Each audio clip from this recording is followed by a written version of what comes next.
All right, back to you, Jocelyn. All right, so we'll start the recording now. Of course, feel free to take your camera off if you would not like to be recorded, and you can expect a copy of this after the session, okay? So just appreciate you guys being here. That red dot means we are recording. So since there are a few of us here, why don't we have you guys introduce yourself, just your name and your, something you hope to learn. So if there's too many of us, I was gonna just have people drop it in the chat. Well, maybe just give you guys a chance to get your voice out there. Just your name and something you'd like to learn. Corinne? Hi, Corinne Ferguson, Wolfboro Food Co-op Board President. I'd like to learn a little bit about what we're not doing, which is probably a lot, because I think this is an area where we just haven't had time to focus, and we need to. All right, thank you. Julian? Yes, hello everyone. Really happy to be here. Julian Rowland, and I'm with Cooperative Development Institute, CDI. I'm based in Maine. And we have two new co-op housing projects in Portland. And so I'm hoping to glean some things to bring into the marketing part of that project. So thank you very much for having me. Thank you, thank you. Maggie? Maggie Cohn, a loan officer with the Cooperative Fund of New England. I am looking to learn as much as I can from my coworkers and be able to bring information back to the co-ops that I work with. Thank you, thank you. Trenda? Hi, my name is Trenda Lofton, and I am here in Northampton, Massachusetts, and a worker owner of the Compost Cooperative, and working on a few different housing initiatives. So I'm excited to learn how to create meaningful, impactful media that doesn't exhaust our supporters. Excellent, thank you. Justine? Still muted. Oh, Hi. Justine Bell, they, them pronouns. I live in Waterbury, Vermont on unceded Abenaki land. I am in the process with two of my business partners starting a worker-owned wine label here in Vermont. First one in Vermont, one of the first ones in the United States. And I'm just here, we're kind of new to the cooperative scene. I really wanted to network with folks and just see what everyone was talking about and just, absorb by osmosis anything that I could. Absolutely. Sarah? Hi, everyone. My name is Sarah Spear. I'm co-founder of Tootie's Tempeh. Make delicious, sustainable, healthy plant-based tempeh here in Biddeford, Maine, and we're launching in a few months. So I'm just interested in, we're starting to shift to sales and marketing. So this was really good timing. Thank you. No problem. Alex? Hey, I'm Alex Wiles, here in Philadelphia, PA, worker owner at Bonfire Media Collective, and I came to learn about new strategies to find us clients, both inside of and maybe a little bit more outside of our network here in Philly. Excellent. Dorian? Hi, everyone. I'm Dorian Gregory. I'm the Deputy Executive Director at Cooperative Fund, and I'm here to really learn from my colleagues and coworkers, and also just I feel a lot of times like most of the problems I find myself in tend to be problems that at their root cause are problems of communication. So I figure I have some good things to learn. Even any little thing will help. So thanks. Glad to be here. Absolutely. Jeffrey?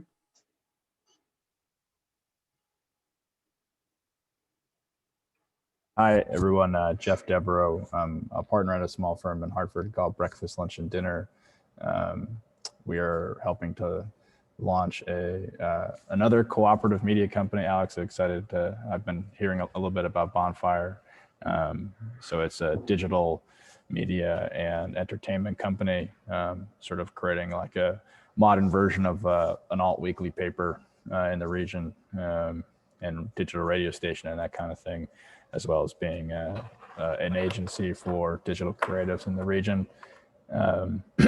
And excited to be here and learn more about how folks do things sort of cooperative specific, and learn from all the wonderful folks on here. Thanks for having me. Awesome, man. Thank you. Kate? Hi, I just popped in and have no idea what's happening. Am I just introducing myself?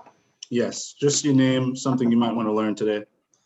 Hi, my name's Kate. I'm the membership coordinator at the U.S. Federation of Worker Cooperatives, and I'm here to learn more for our membership, which is made up of a lot of the worker co-ops on this call and a lot of others. So just here to learn and pass along information to our member co-ops. Excellent. Diane?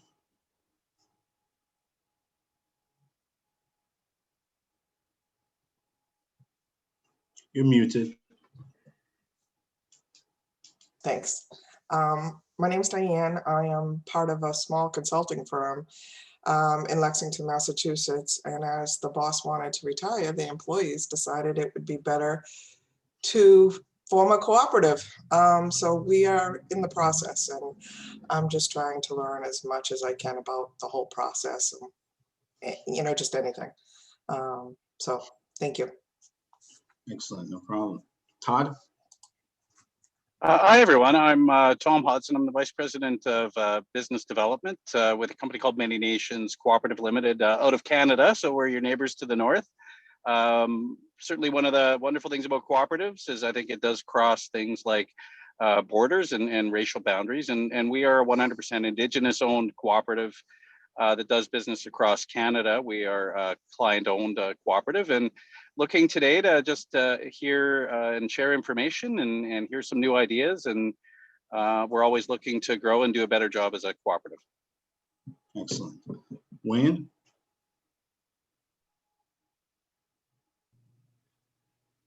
Hi, excuse me. Hi, I'm Wayne Early. I'm in Atlanta, Georgia, and I am the senior loan officer with Regenerate Atlanta Cooperative Loan Fund. We are a cooperative incubator and loan fund that's a member of the Seed Commons Cooperative Network. And so we're here developing our own co-ops and helping other people to develop cooperatives here in the Atlanta area. And just wanted to learn more about marketing, promoting co-ops, and how to recruit more business. Absolutely, man. Welcome. Ed and Bree? Edward and Bree? Hello. Yep. Edward Bridget here. We're in Hartford, Connecticut, starting a worker co-op, building handcrafted eco-friendly wooden caskets, and we've been working with CFNE, lots of fun, and just here today to learn a little bit more about marketing, since that's what we're trying to get on right now.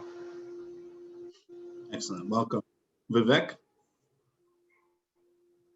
Hey, I'm Vivek, founder of a startup in the New York Northeast area called the Sustainable Co-op Store. We're still very early.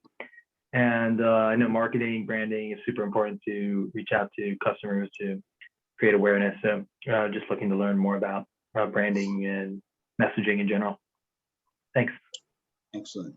And last but not least, Lacey. Hi, everyone. I'm Lacey. I'm here on behalf of Hutsy TV, which is based in the New York's Hudson Valley. We're a regional streaming platform that produces and distributes original content and curated community content, basically trying to have like a centralized video content distribution and storytelling space to benefit and strengthen communities in the region and organizations and all that. It is my first week with Hutsy. I have a branding and communications and content strategy background, but I'm really here to kind of demystify co-ops for people. It's something that's relatively new to me and I'm finding is really hard to land on folks. So thank you in advance for the workshop. Excellent. And I know some folks may have trickled in after I started talking. Tom, for example, and if you want to go, and maybe if anyone else, you can just drop your name in the chat. Hi, sorry, I already went. Okay, good. So no, I'm good, but thanks for that. Okay, excellent. Maybe me, So, Todd. I can so go there's a real lot quick. of, go ahead. Oh, sorry. I'm Todd Taylor, and I'm with City Market Onion River Co-op up in Burlington, Vermont. We've got 2 grocery stores, expanded a couple of years ago. And what we're looking to do right now is stabilize our membership base and get back to a period of growth in our membership, since we're in a moment of unprofitability with 2 stores. Okay, excellent. Thank you for this. No problem. So, lots of really awesome people in the room, it seems, maybe we'll get to, see if that's real as a part of this workshop and beyond. So if you feel comfortable being in communication with anyone here, drop your contact in the chat and take advantage of this opportunity to be around so many cool people. All right, so let's move on. We got a lot to cover. I hope we get through it all. So today we're going to be covering, first and foremost, your communication strategy as a foundation for any messages you create for your audience. Under that, we're going to be covering concepts such as audience centricity, and we'll be looking through the key components of a communications plan. We'll also be looking at a tool called the Value Proposition Canvas. This is a really simple and useful tool that can help you engage in a process we call customer discovery.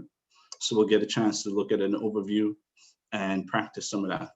And finally, we'll cover some aspects of storytelling in today's, I guess, context, digital and or otherwise, and cover some exercises in scripting and explore a few tips and tricks before we move on to next steps, which may include booking an appointment with myself or Carolyn or something other than that.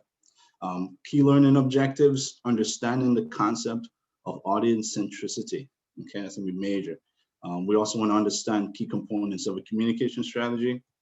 And finally, understanding how to use the value proposition canvas to tell your story.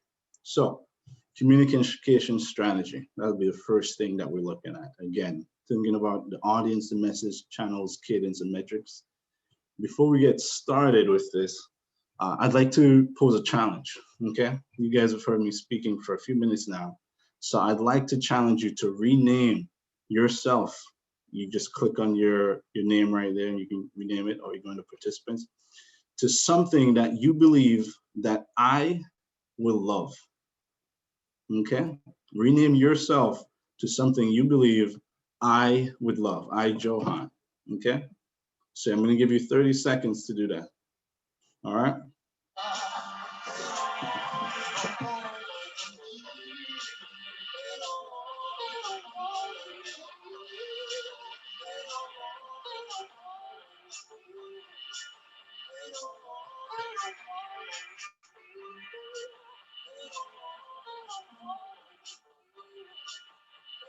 Okay, again, a few.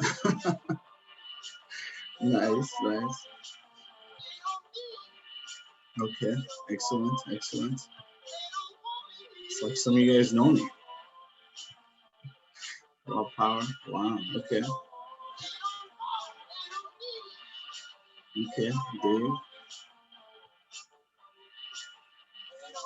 Okay. Lots of really good ones here, lots of really good ones.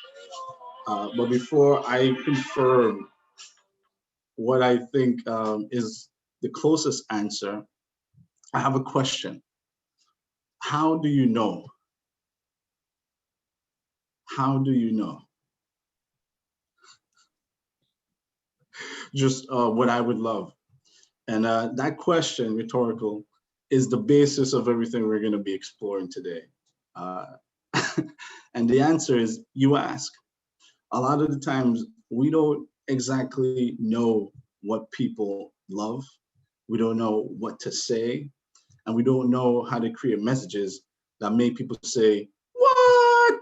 Which is the whole point of today's workshop, okay? That's the first and only time I'm gonna do that. But I think the person who came closest, even though Carolyn had a cheat code with the mango, is, where is she? I remember bodies moving in rhythm. There we go. Trenda, I'm gonna have to give you that one, okay? I love grooving. You know, maybe this song was the closest hint to that. The song that I chose. That's right. Yes, yes, yes. But I love everything else. Ubuntu, good food, co-op power. People really could tell I like food. Man say pasta. Wow, that's interesting. I guess I'm getting fat over here. People thinking I'm a food guy. Okay, so that's absolutely the main point. If I can have one thing stick with you today. If you don't know, you ask. Messages are going to have more impact if they reach the intended audience in a place where they can engage. And oftentimes, as I said before, we don't always know what to say. And even when we ask someone, they don't always know what to say. So we really got to understand where they're coming from so that we can create a message that can meet them where they're at. Okay. All right, so who's your audience? Let's meet them, all right? This is not an exhaustive list, but it captures the essential audience that you will be engaging as a co-op. First, your members. And the essential question here is, do we have alignment? Do we have alignment with your vision? In the context of a story, this is the happily ever after. This is why you began the journey in the first place. What is going to be different in the world because you exist? Do your members in your cooperative enterprise have the same answer to that question, right? We exist too. The second is your mission, right? This is the basic of the journey, the basics of the journey. You know, we provide blank to blank, right? This is how you're going to achieve that happily ever after. And then values, that's your character as an organization. You know, that's what determines how you behave. It determines who is allowed to enter into the co-op, permission to play. It determines your core values, who or what you're willing to lose money to represent. You know, what are you willing to take a loss for? You know, as a team, do you guys understand that? Is there alignment around that? And ultimately, what do you aspire to? So this is kind of the first half of a document called the playbook. It's mentioned in a book called The Advantage. And it's a really useful document to have, or an exercise to have with your board or your team of members. You want to answer your vision, mission, values questions. And you also might want to consider success, meaning, you know, what is strategy? What strategies are we going to use to achieve success? Priority, what is most important right now? And roles and responsibilities, who does what? So those three questions and those last three that I mentioned, do you have alignment around that? And how do you know? How do you know, right? Because if you're able to communicate internally to yourself, then you're going to be more effectively able to communicate to the world beyond that, trickling down into your employees. A lot of us think that the most important person is a customer, which is absolutely essential for your business. Without a customer, you have no business. But we forget about our employees, and we think the only person we're selling to is the customer. Well, the truth is, we're selling something to our employees as well. And the question is, have they bought it? And that thing is your story. Have they bought into your story? Have they bought into your value proposition or the benefits your customers can expect from your service? Have they bought into that? One of the most profitable companies in the world, drop it in the chat if you can guess it, is very good at this. You know, in fact, a lot of their messaging is geared towards their employees. I'll give you a hint. They're a group who associates themselves with, you know, incidents like Adam and Eve and Isaac Newton. You know, it's one word, it's a fruit, and they believe they're going to change the world. Let me see in the chat what we got. I don't see it, but the answer is Apple. And you think about Apple, and what do they call their employees? Right? They call them geniuses. Now, if somebody called you a genius, how will that affect the way you speak to and serve your customers? Right? Think about that. So it's much easier to buy in if you're bombarded with messages that you're a genius, right? So we're not just selling to our customers, we're selling to our employees, okay? So have they bought into that? And how do you know? Again, the last, not least, is customers. These are the people who pay you, right? If you're a nonprofit, it's your funders, the government, faith-based institutions, individuals, corporations. And if you're a traditional business, it's going to be your customers who benefit and receive your service. But the question here is, what are their needs and how do you know?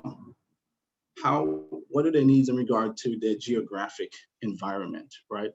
Historically, that would have been, access to your store via the bus line, what side of the street are you on, in terms of, if they're coming in from the highway, they'd have to turn around to do a U-turn or something. But you can also think of it in these new days, in the, people are considering themselves digital natives, and you can consider geography in terms of cell phone, smartwatch, tablet, laptop. Where are they getting access to your services or messages? Okay. What are their needs in regard to their demographics, right? This is classical marketing, and a lot of how things are done these days actually pretty heavily emphasized. But we're thinking about age, race, sex, gender, income, class, education, those types of characteristics. We're also thinking about their needs in terms of their behavior. Behavior is informed by values. What are their needs according to their values? Are they loyalists, returning to the same brand over and over? Are they frugal, looking to spend money and willing to switch brands regardless? And then we dive into things like psychographics, which are your attitudes, interests, and opinions.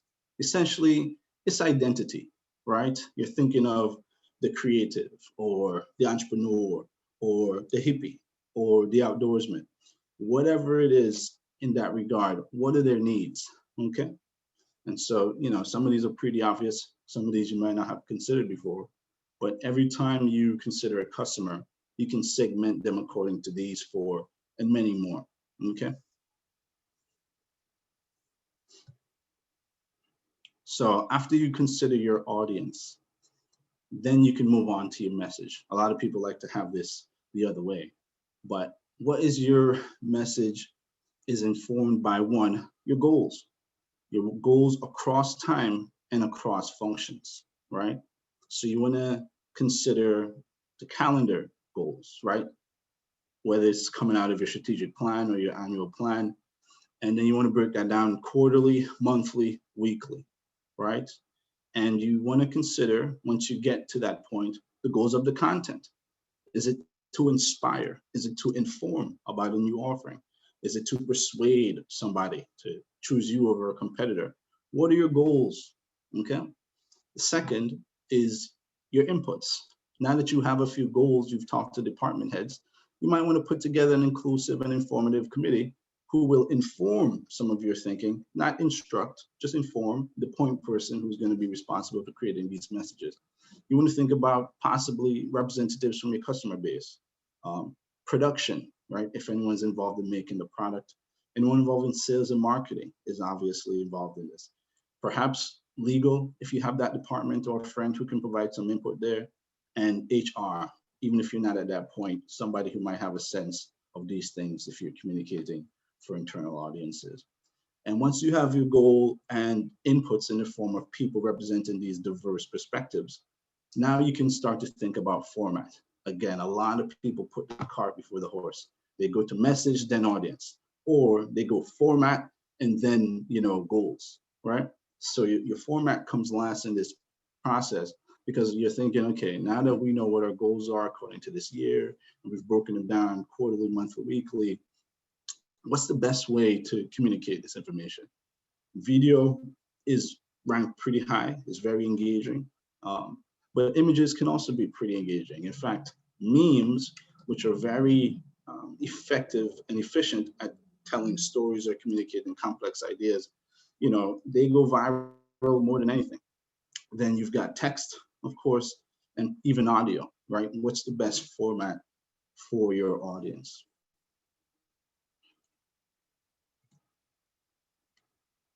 Okay, now we think about audience. Where are they? Where are you? Where is your audience? All right, and so in this context, we think about channels. We think about owned channels first and foremost. You might own your website, so all of your content can live on your website. It's kind of like your digital address. And then you think about your email list, right? This is your direct access to people, and by and large, what we mostly access credible communications from, right? We will give it a lot of credibility if people have our emails and have permission to email us. So those are your owned channels, right? Then we go into social channels. These aren't owned by you. These are platforms that you participate in, and you want to think about other people's social media platforms and other organizations' social media channels, sorry. And next we think about earned, right? These are news, you know, traditional print and digital media, or blogs, right? People who already have an audience and are writing because you've done something noteworthy or newsworthy and communicating that with their audience. So think about who has access to the people you want to be in contact with, from your owned to the social platforms to the earned. These are general ways to think about these, the question of where is your audience. And finally, all of these aspects can be connected through search, because when someone has a problem, they don't type in your website address, right? They don't necessarily go to email someone. The first thing they do is pull out their phones and Google or search it, whatever search engine they use. They just search whatever it is that they want, okay? And so having a strong presence on your own website, having other people talk about you or engaging with you on social, or you engaging with other folks, and having articles written about you or stories covering you through earned coverage is going to radically enhance your searchability, right? That's what they call SEO, search engine optimization. And so even though these algorithms for Google, and if you use, you know, DuckDuckGo or whatever, are constantly being updated, you know, previously maybe ranking most for popularity and maybe changing a few assets or ways that they're viewing assets online, you always just want to think about these three buckets, you know. How robust is your owned, how robust is your social, how robust is your earned? And you want to engage all three because it allows cross-channel optimization and it allows you to be searchable. You have to consider whose solution am I, right? And what questions they're gonna search to access me. There's a lot of fun ways to engage this. You can engage Google and understand what people are searching for, and you know, use those code words to inform some of your communications. So now that you're thinking about where people are, how often do I communicate? And this is in business speak, cadence, right? Rhythmic scheduling. And so one of the first things I would encourage you to consider is your voice. Companies, businesses, institutions tend to believe they need to start on the professional side of things, but there's a range going over the personal. And the question you have to ask yourself is, who's most believable to your audience? Who's most believable, right? Who comes with a sense of credibility, whether from you know, a sense of achievement or connection to the community or sincerity? Who's the most believable to your audience? And that can invite the sense of voice that you put into your messages, okay? You're thinking about values. What are the consistent themes expressed in your message? In other words, what's the character of your message? So for me, my personal social media platforms, which I'm not that actively engaged on, my themes, the character of my content is always inspirational or educational. I manage my impression by limiting anything I share or post to those two things, anything educational, inspirational. And that's basically how I might view my Facebook, even my LinkedIn. I don't actively comment, like, post anything personal. but I do keep a sense of character to whatever it is I post. And that limits me from sharing anything that doesn't fall into the character or the impression that I want to communicate. So that's aligned with impression management. And lastly, in regard to cadence, we're thinking about the volume of posts per period, whether that's a weekly period, monthly period, etc. And so it really depends on the platform and the user. If you're thinking social media, Facebook, you kind of got to post a lot because they keep burying people's posts or de-emphasizing certain things. If you're thinking LinkedIn, you might see something from LinkedIn today that was posted 2 weeks ago. LinkedIn keeps things around, you know, and then it depends on different users. Some users only need to see something once because you're there to solve a problem. Other people takes 3 to 5 times, and most people take many more times, right? If you find someone who understands one time, they're a good learner, they're a good listener. Most people, it takes many more than once. So never be afraid to regurgitate your content as a planned strategy. And again, this is online or in person, you know, depends on the consumer or the user or the customer. But at the end of the day, you want to post at least 3 to 5 times each important message that you want to get across, because that's just a human phenomenon. Some people takes more, some people takes less. So another thing to consider when it comes to how often do you communicate would be in times of crisis. And so one thing I'd recommend is reading The Art of Communicating by Thich Nhat Hanh. I think is one of the best books on communication I've ever read. It's very simple and it's very clear. And as a cooperative enterprise practitioner, I think you will be more readily engaged with this content and more positioned to apply it than another form of business, perhaps. And one of the things that come out of this would be the 4 aspects of wise speech. The first being truth. In your communications with your audiences, truth should be primary. And that just means no cover-ups, right? If something goes wrong, you don't cover it up, okay? You want to engage it. But when you engage it, you want to be helpful. You don't want to offer any empty promises. Today's marketplace is almost unforgivable. So you do not want to offer any empty promises. Timing. You want to ask yourself, is now the time to engage this? Oftentimes you want to engage it quickly, but it may not be the time to engage it immediately as things unfold, or that person may not be in the position to receive it. And lastly, kind. Is it good for them? In other words, is it toxic or is it nourishing? Whatever it is that you communicate to them, is it toxic or is it nourishing? And kind isn't the same as nice in terms of wanting to please people. It's about, is it good for them?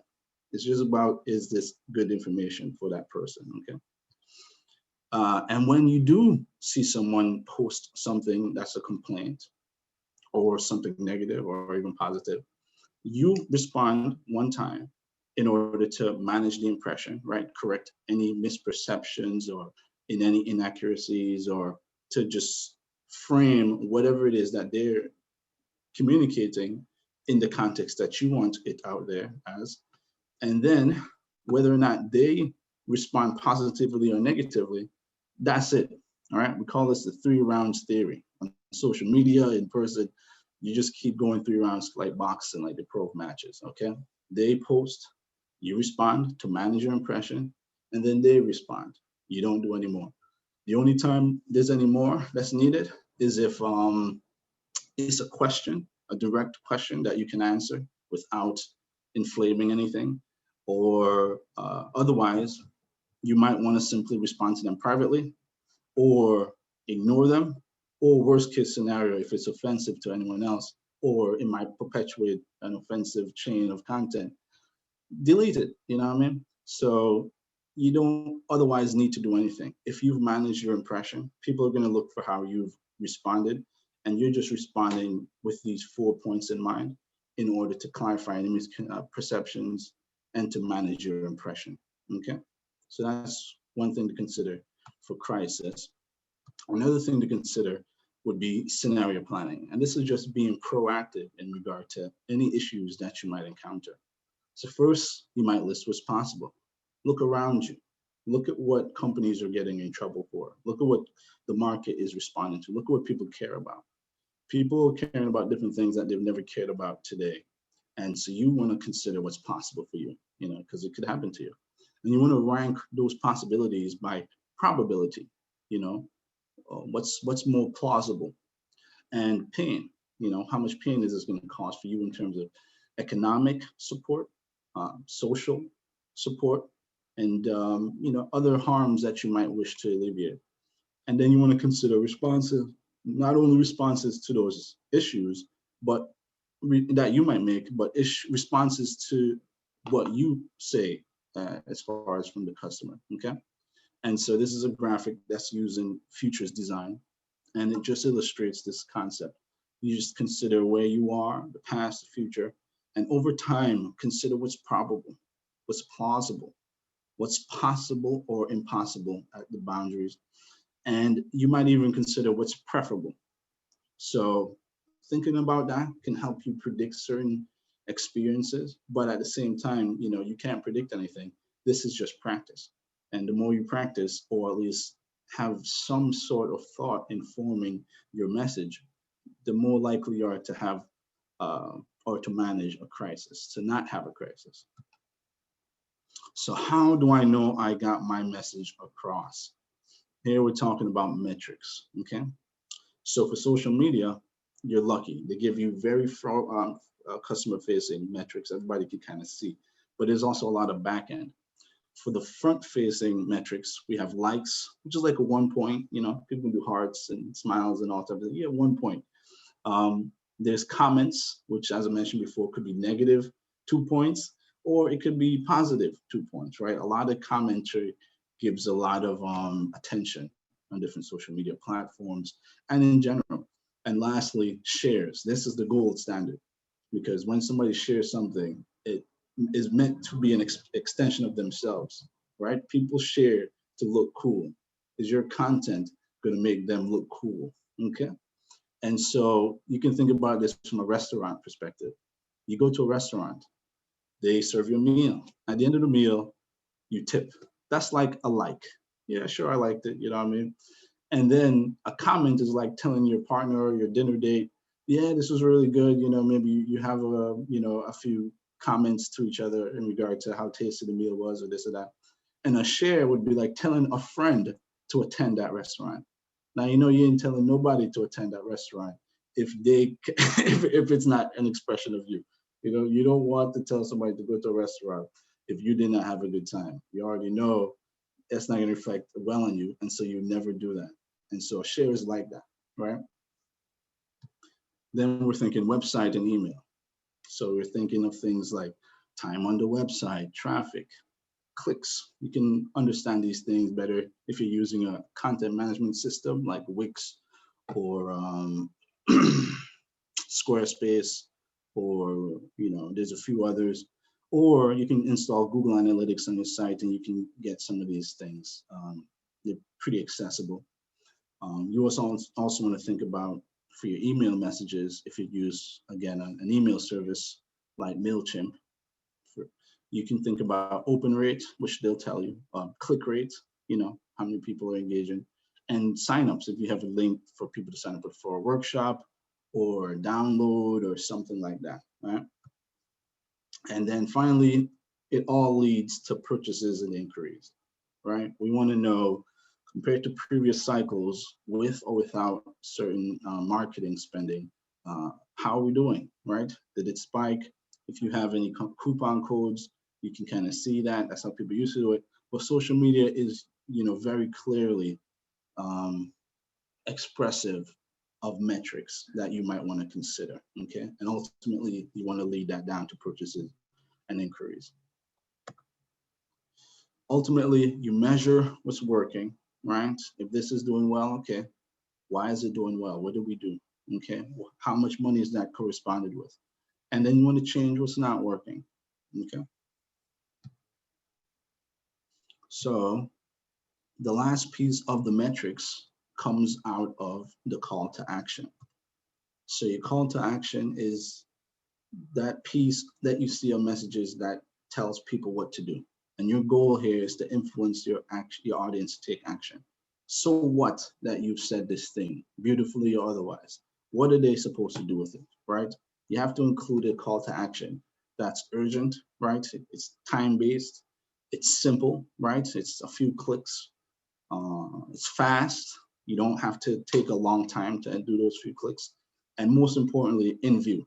Different platforms or in your store or, you know, in the environment that your customers are in, have different priorities in terms of where they put information. So you have to make sure that you test whatever you're posting or expressing so that's in view. You want people to see what your call to action is, right? You don't want to put it at the end of a very long Facebook message where someone has to click more to kind of get down to the bottom of the link. You want to have it very visibly at the top, right? If you're interested in this product, click here or whatever, right? And in order to do that, you have to consider what's in it for them. You have to really empathize with your audience. Where are they? What's in it for them? And, you know, simple framing is click this to get your whatever it is. Or it could be identity based. If you're creative, register for this workshop. If you're an entrepreneur, apply for funding. Whatever it is, you have to consider what's in it for them. You have to make sure it's visible and that it's not something that's going to take a lot of time if it's your call to action. And it's got to be one thing. You're going to have 2 or 3 call to actions. You got to have one, okay? Just one.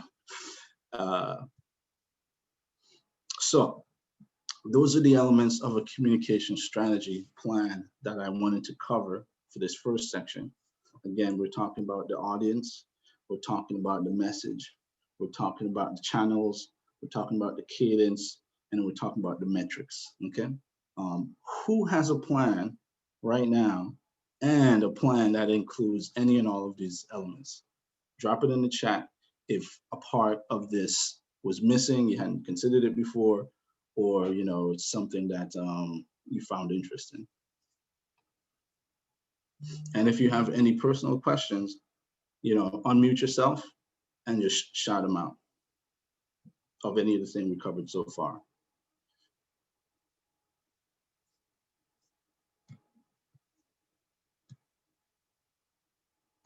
Okay, captive audience. I should keep going. I have one question. Go ahead. You didn't go into this into super detail, I think, but in regards to the mission statement, we're wondering if we should be incorporating the cooperative component to our mission statement beyond just what our organizations trying to do as a business. Any thoughts on that? While incorporating the cooperative component to the mission statement would sort of make it like a more broad or longer statement, I thought it might help us to differentiate ourselves from other traditional businesses in our space. Gotcha.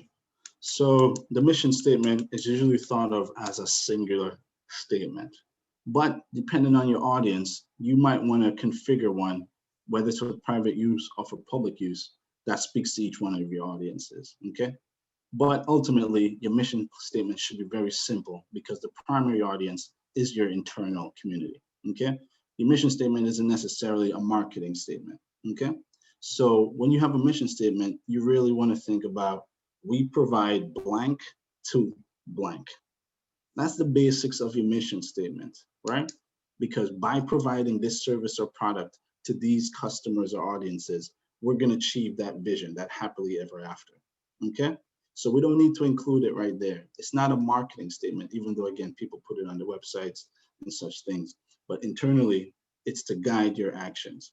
And that's the most important use of a mission statement. So you want to have that so that every customer, well, as in contact with your employees, understands what you provide. It should be very simple. Every employee should be able to say, oh yeah, we provide so-and-so to so-and-so, right? The Cooperative Fund of New England.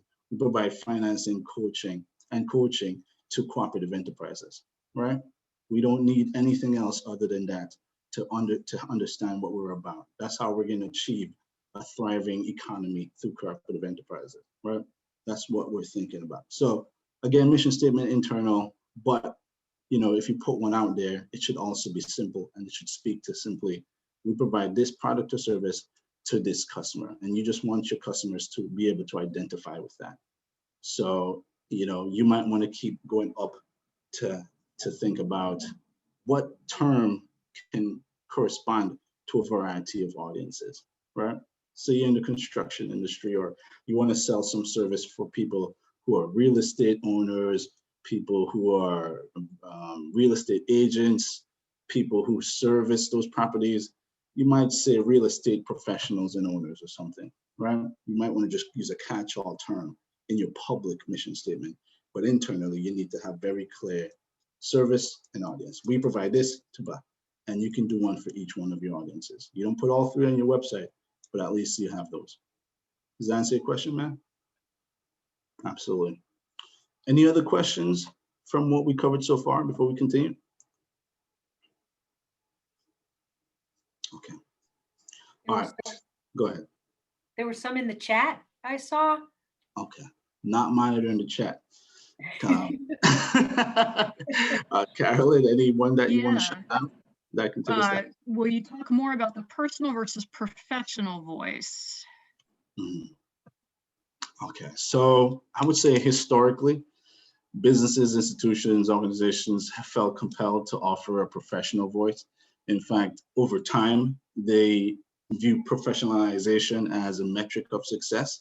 I don't necessarily believe that's true anymore, or even back then.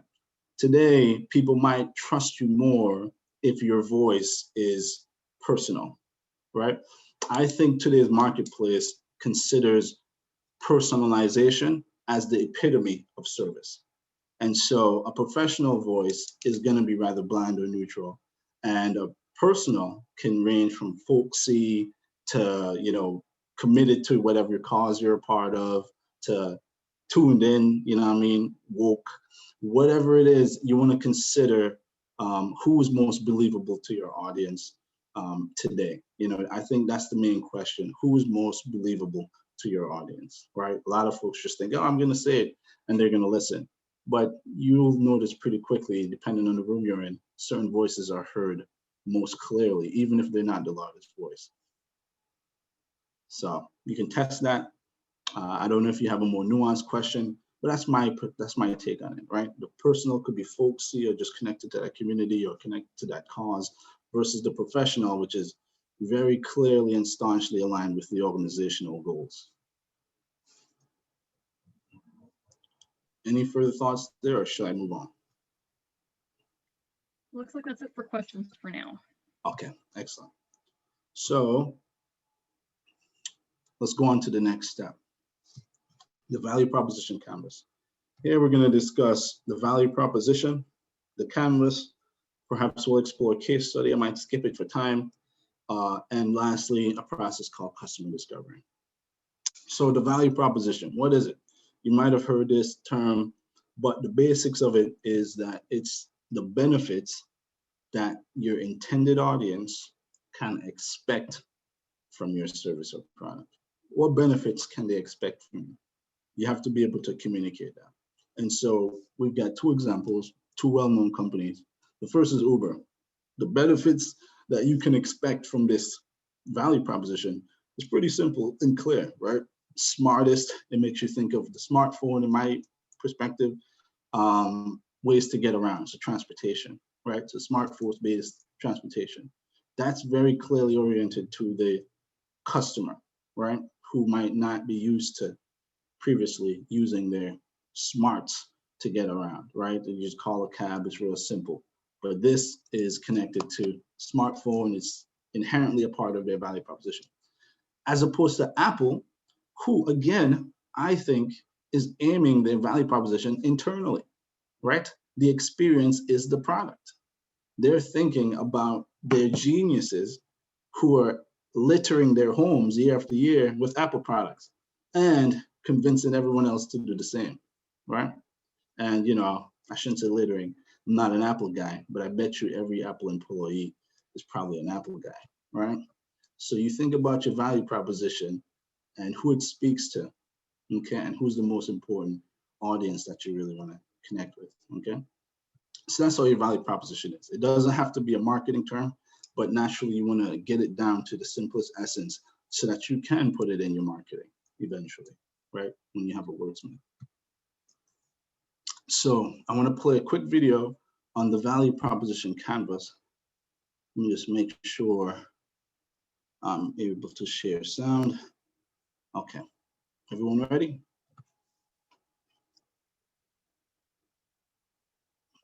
Every day, companies design products and services to improve their customers' lives. But 72% of new product and service innovations fail to deliver on expectations. This means that customers don't care about 7 out of 10 new products introduced to the market. It doesn't have to be this way. Just like you create value for your business with a business model canvas, there is in fact a tool to intentionally visualize, design, and test how you create value for customers. It's called the Value Proposition Canvas. The Value Proposition Canvas is composed of 2 parts, the customer profile and the value map.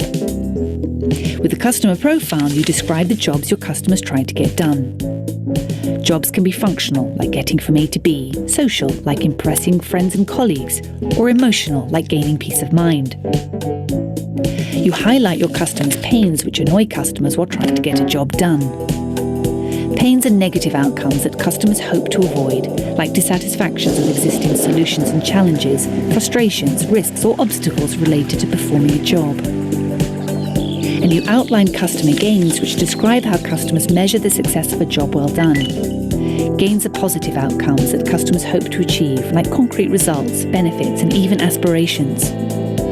Use the customer profile to visualize, test, and track your understanding of the people or companies you intend to create value for. It's a map that becomes clearer the more you learn about your customers. The second part of the canvas is the value map. With it, you list the products and services your value proposition builds on. You describe in which way these products, services, and features are pain relievers, how they eliminate, reduce, or minimize pains customers care about, making their life easier. And you outline in which way they are gain creators, how they produce, increase, or maximize outcomes and benefits that your customers expect, desire, or would be surprised by. The value map makes explicit how your products and services relieve pains and create gains. Use it to design, test, and iterate your value proposition until you figure out what resonates with customers. You achieve fit by creating a clear connection between what matters to customers and how your products, services, and features ease pains and create gains. Great value propositions target essential customer jobs, pains, and gains, and do so extremely well. Your customer profile may contain countless jobs, pains, and gains, but your value map highlights which ones you intend to focus on. But don't forget, an outstanding value proposition can still fail if your business model is flawed. Successful companies embed outstanding value propositions in scalable and profitable business models. Use the value proposition canvas to create products and services that customers want. Get started at strategizer.com.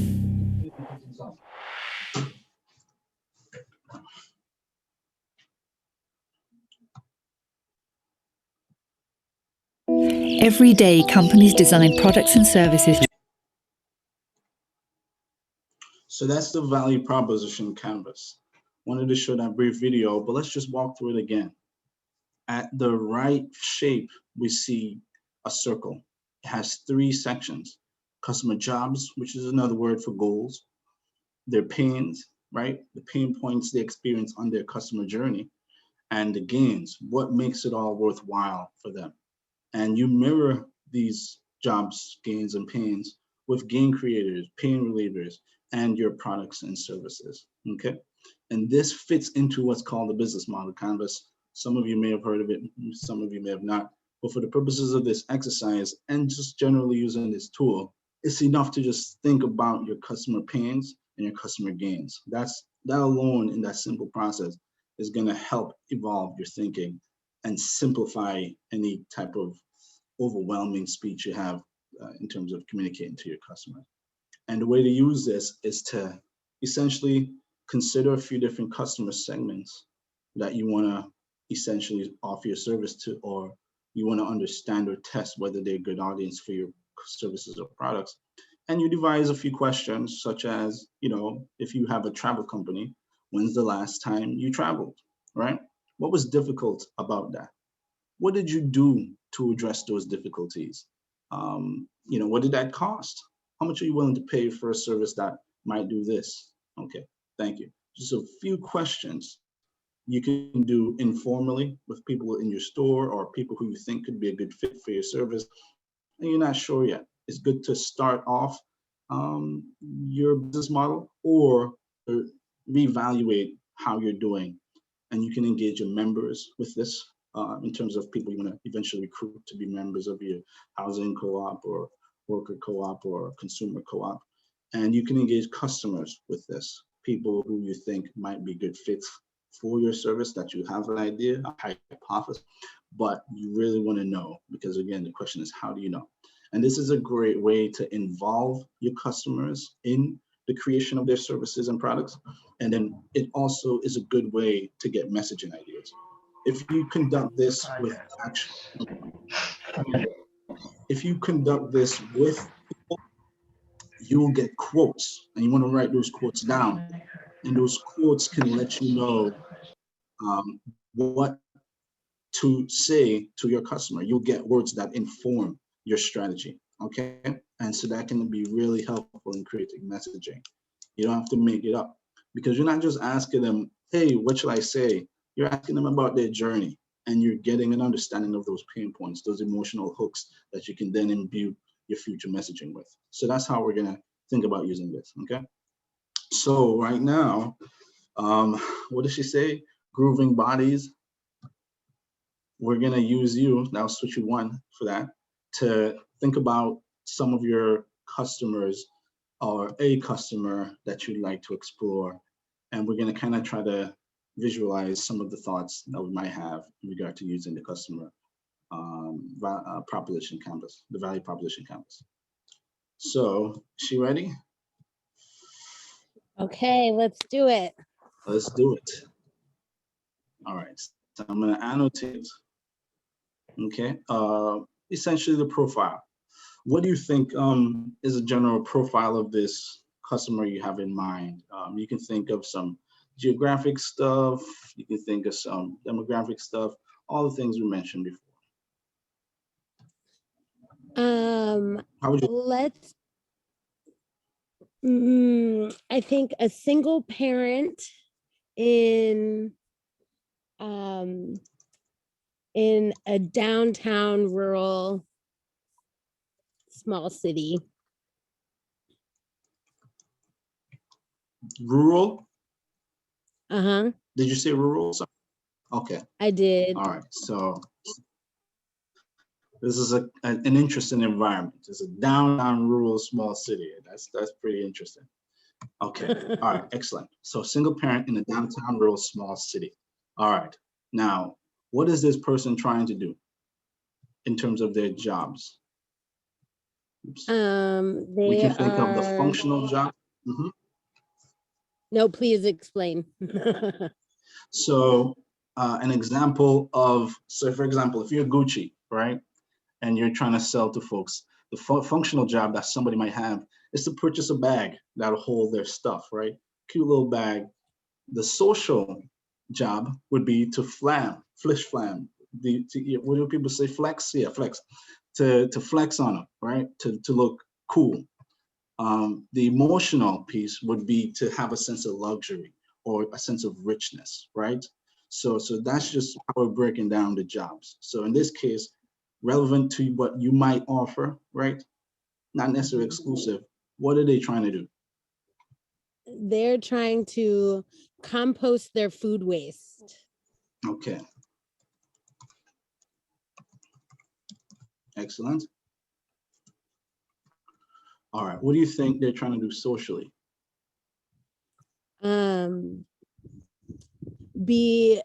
Engage in responsible environmental practices. Okay. Which might be, is that more emotional or is that more social? So they're trying to engage their environmental practices. Like in more responsible. Uh-huh. So that could be both, right? The emotional part, because they want to feel like they're contributing to their world, right? And the social piece is they want to set a positive example or be, in the worst case scenario, they want to, what do you call it? Virtue signal.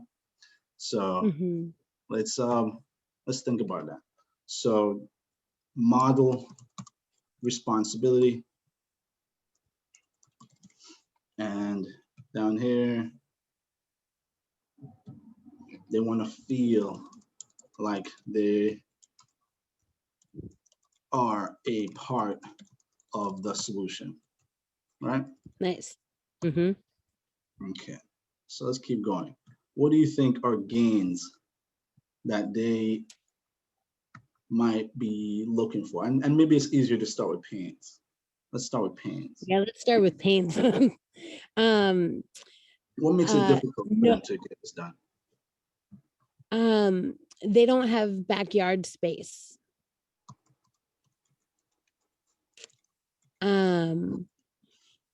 They don't have time to deliver their food scraps to the municipal dump. Absolutely. No time to drop off or to dump.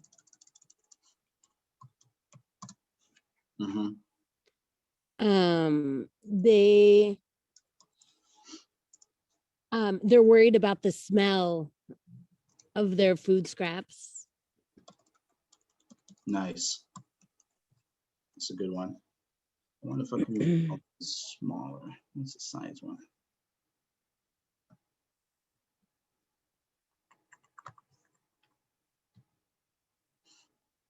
Let's bring it down to 18 temporarily.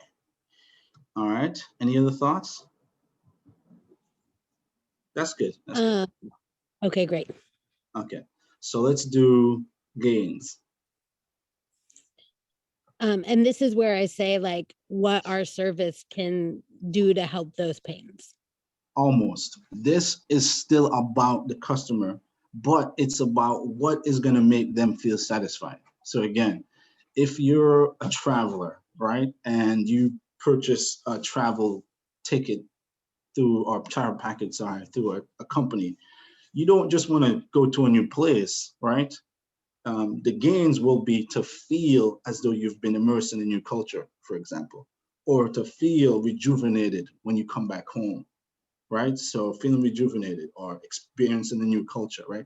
Those aren't functional things. Those are things that just make it worthwhile. So just think of a gain as the big so what of the experience, okay? So what? I might, yeah. I thought I knew all the answers to these ones. But I think, I know I'm stuck on this is what we can do for you. Okay. Well, we'll get there. Let's crowdsource. Okay. Does anyone have any input? Unmute your mics, everybody. Does anyone have any input as to what they think the gains or the so what of trying to compost their food waste? What is going to be valuable of in that for people? I think I have a suggestion. This is more, I'm projecting here, but you know, a lot of people in my area don't compost because they have concerns about animals. So it's like, you could say like a safety element. Okay, so they'll feel safer. I know it sounds ridiculous, but it's a thing. What do you think? I'll put it in here, definitely. Well, let's get that in there. So less animals going through their garbage. And right? Messing up their garden or pestering their pets, yeah. We have a few in the chat also. Dorian says, magic, it's all gone and it was easy. Exactly, that's it, right? So that sense of freedom. And Good Food says, well, they gain a supply of compost for their garden. So potentially a gain might be, if this is part of your business model, returning some amount of compost back from all the aggregated consumers. One more time. Getting some compost back, maybe, if that's, I don't know if that's part of Trenda's business model. So getting compost back. I'm not quite following. What would you get back? Better Well, soil. so if they're giving So if they're giving their food waste and then Gotcha. later they get back the finished compost to put back into their garden. Gotcha. Right. So, you know, healthy soil, healthier soil type of vibe.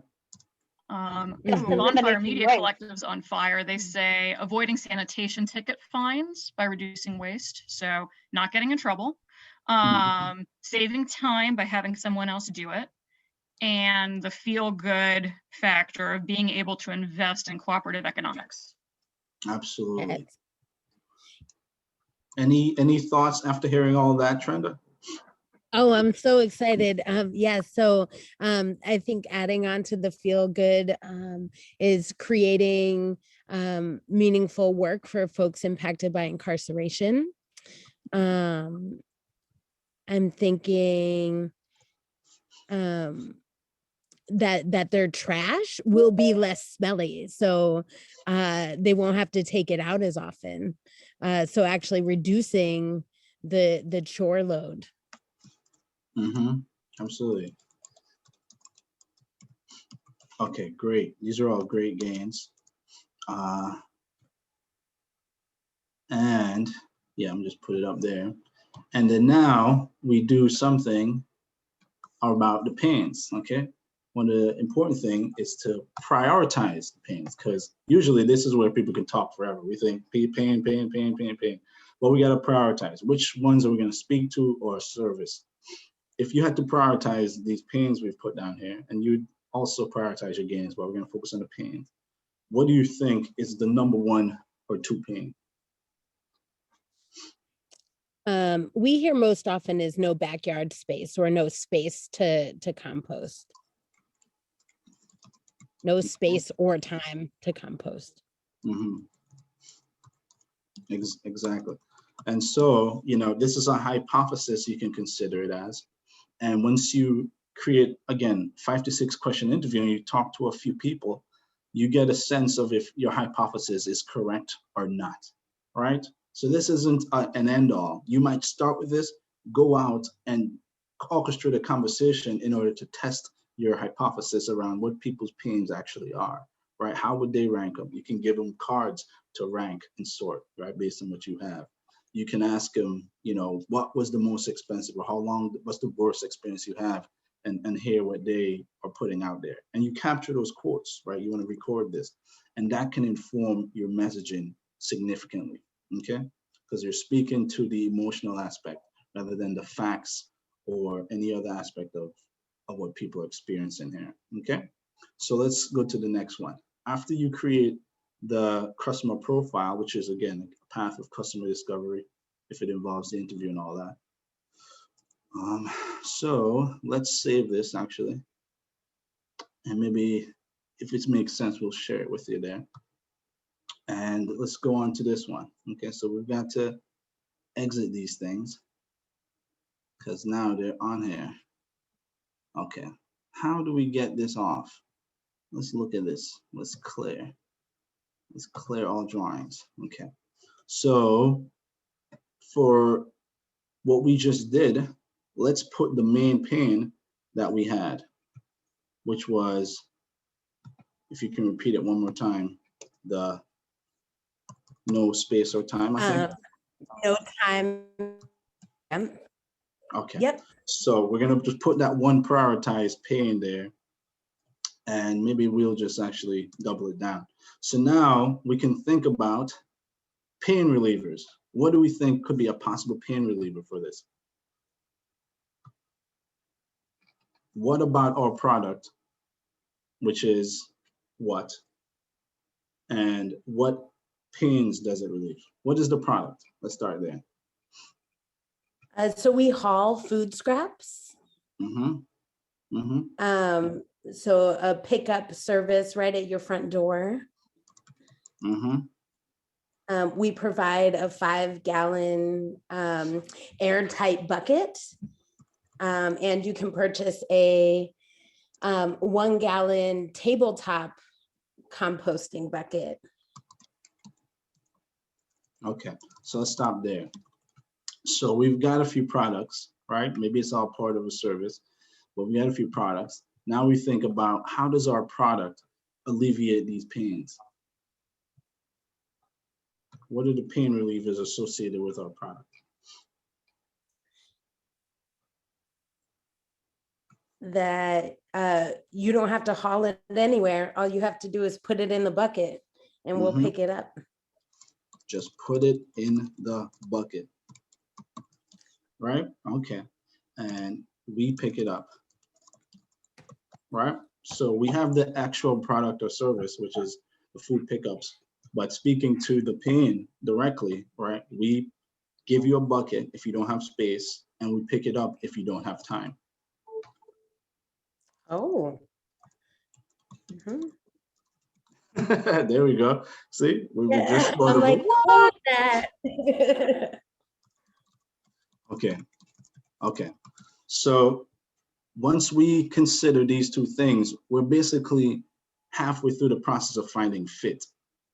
You see? And so this is the process that we want to go on iteratively as we explore communications that make your customers say, what? Okay, all right. Last time I said it was just once, but I was, you got some extras. Okay, so let me save this. Let me clear these, and then let's move on. Clear all drawings. Okay, so that's the value proposition canvas. Any questions before we move on to this last piece? Okay, I know there might be. Yep. Okay. All right, so storytelling. We've got scripting and tips and tricks. Okay. The interesting thing about stories is that they stick with you. It's not like a fact that can inform you or a truth that might compel you to believe. A story is something completely different. For example, when's the last time anyone heard the Three Little Pigs? Some of us, it could be 30, 40 years ago, right? But best believe we all know that story, correct? The Three Little Pigs, we all know that story, no matter how many years it's been since we've heard that. How many of you can tell me the year of the Civil War, right? A few of us history buffs, but most of us will probably just say, mid-18th century, right? But everybody can recite the Three Little Pigs. So that's the power of a story, okay? So let's dive in. We're gonna start with a scripting exercise. I want you all to take a minute or two to tell the story of your co-op. We're gonna break this into a script that has 5 pieces: the intro, the problem, the solution, the outro, and the call to action. Just these 5 points. So I'm gonna separate you guys into groups. And over the course of 10 minutes, I want you to write your script and then present it to somebody else in the group, okay? We're not looking for more than 100 words. You might go over. 100 words is about a minute of speaking, okay? So in a Google Docs or on a paper next to you, I want you to write your script. Take about 3 minutes to research and write your script based on kind of the customer needs and gains model that we've just looked at. About 3 minutes to do that. And then you're going to take 2 minutes each to pitch. I'm going to break you out into breakout groups of 2 people. Okay. There's 1, 2, 3, 4, 5, 6.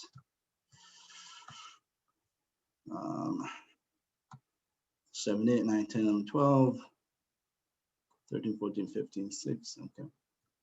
So let's create these breakout groups.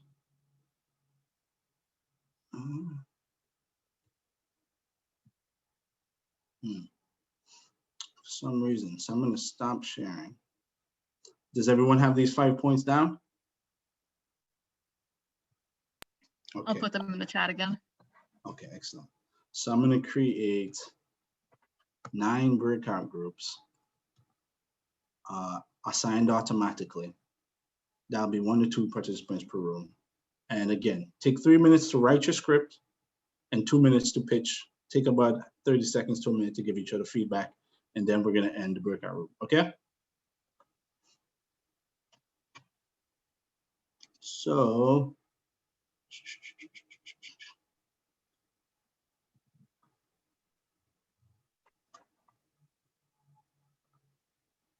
a few of you guys are individually. So let's move to there. Move to room 9. Let's move to room 7. Let's move to room 5. Okay. All right, so every room should have 2 people in it.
Are you guys still here or are you guys in a room? Hi, Johan. Sorry, I was supposed to go to a room and then I was by myself. But I just sent a message. I was supposed to be at a meeting at 1, but I could not leave. I need to leave now. I'm Okay. so grateful for you and for this work and look forward to connecting again. Absolutely, absolutely. It was a privilege to have you. Enjoy. Okay.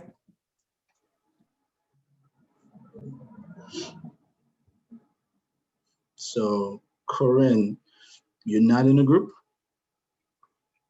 I was in a group, but then it disappeared when I went back to look at the chat. I think I was in group 10, but I don't see how to get back to it now. Okay, I'll put you back in there. Thank you. No problem.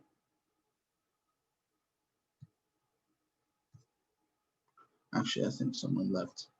I think your partner left is probably why. I'll put you in a room.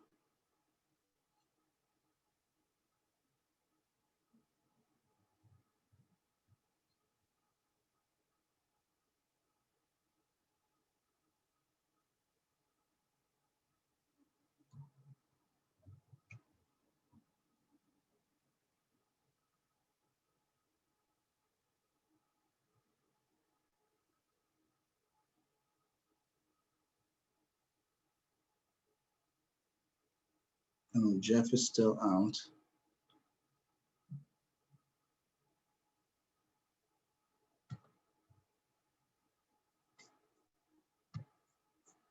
And Dave.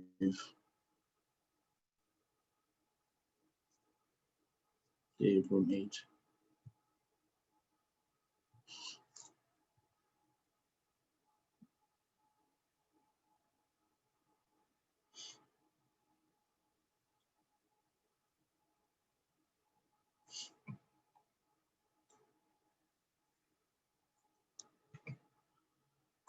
No worries, Dave. You and Jeffrey are in a room together now.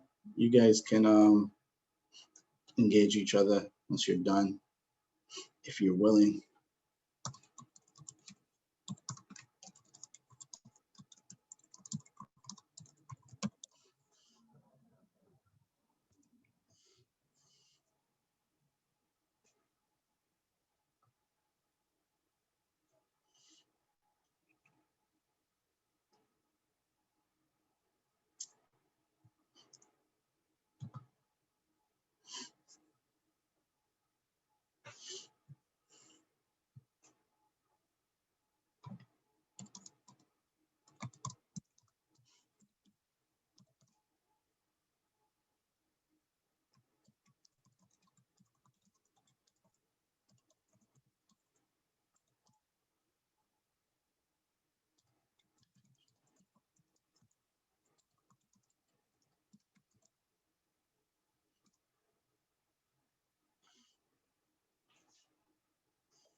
Your partner left.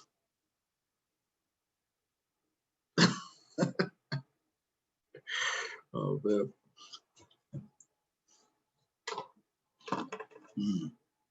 So what's your story, Dorian? You're still muted. I didn't have anyone in my breakout room with me, and I admit that I read an operating agreement for a loan applicant. Can't blame you. It's okay. It's okay. But I did do the value proposition canvas. Nice. And yeah, I look forward to exploring that more deeply. Yeah. It's a pretty simple and useful tool. I use it all the time when I'm working with clients. Really effective. Yeah. Seems like it could be. Oh, it's good. And then you fit it into your business model canvas, which is, I'm not sure how familiar we are as an institution with that. A little bit. Okay. Yeah. Okay. People got a few minutes left. How's it going today? Great. I'm really enjoying this presentation, actually. It's a nice break in the day. And Good. Yeah. Good. Yeah, I hope people find it valuable. We'll probably run like 2 or 3 minutes over, but we should be fine. Yep. Definitely no more than 5 minutes. Yep. I'm really glad we're doing these periodically. I think this is great. Yeah. And I know there's been a lot of chatting and connecting with people. So that's been nice too. Yeah, that's almost one of the best things that come out of anything, Can right? Okay, let me send people a message. Yep. Tell them 1 minute left. Broadcast message. 1 minute left.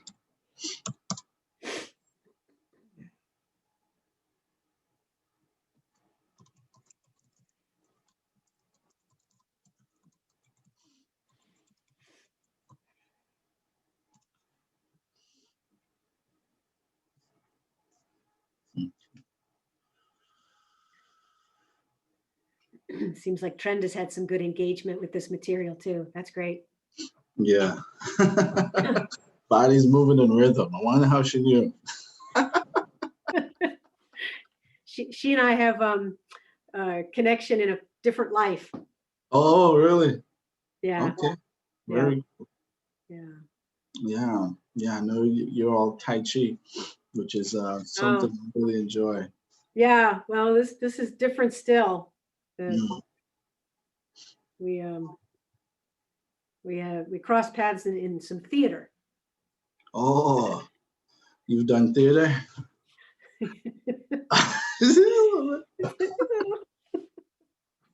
I've done quite a bit before moving into this direction. Okay. That's I remember you were like, oh, the Sidney Poitier.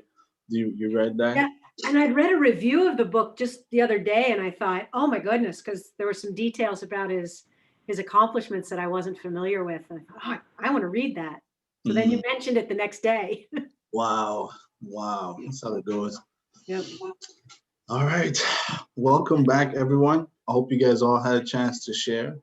That was fun. Thank you, Johan. Absolutely. Everyone can go ahead and unmute themselves. We'll probably go 3 to 5 minutes over. I hope that's okay. If you're ready to leave, you can go. But just hearing really briefly how that was for anyone, Any thoughts? Any challenges? Any ahas? Oh, Go ahead.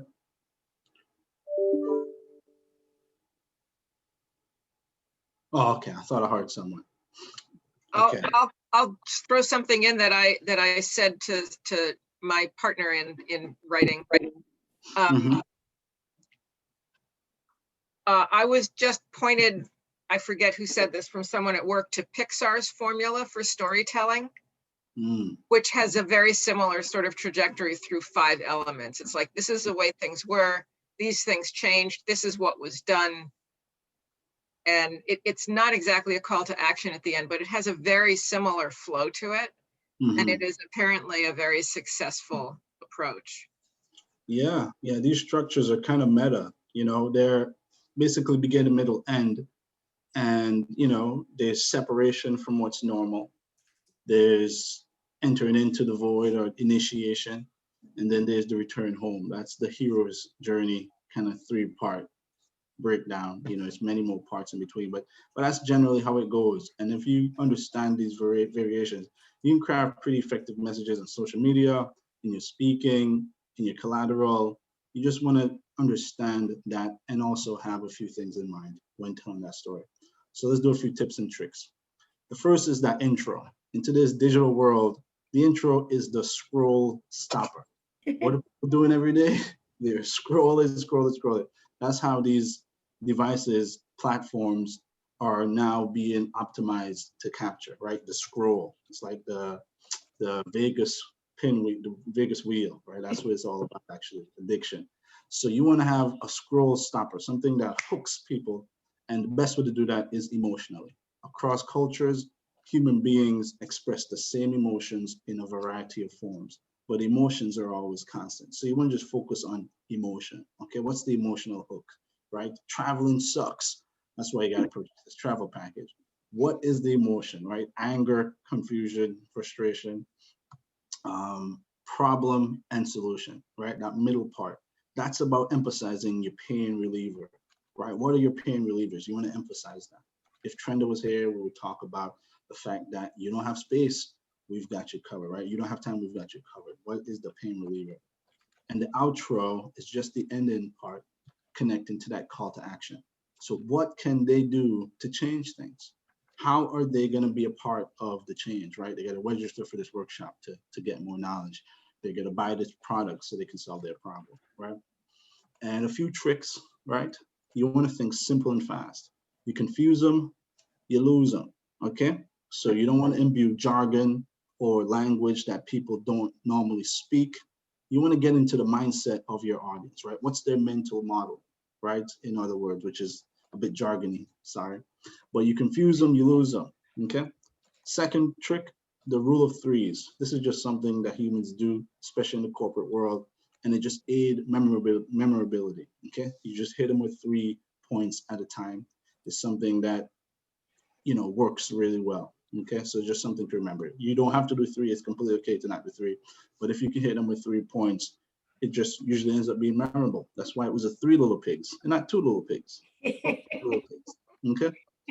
All right, literacy.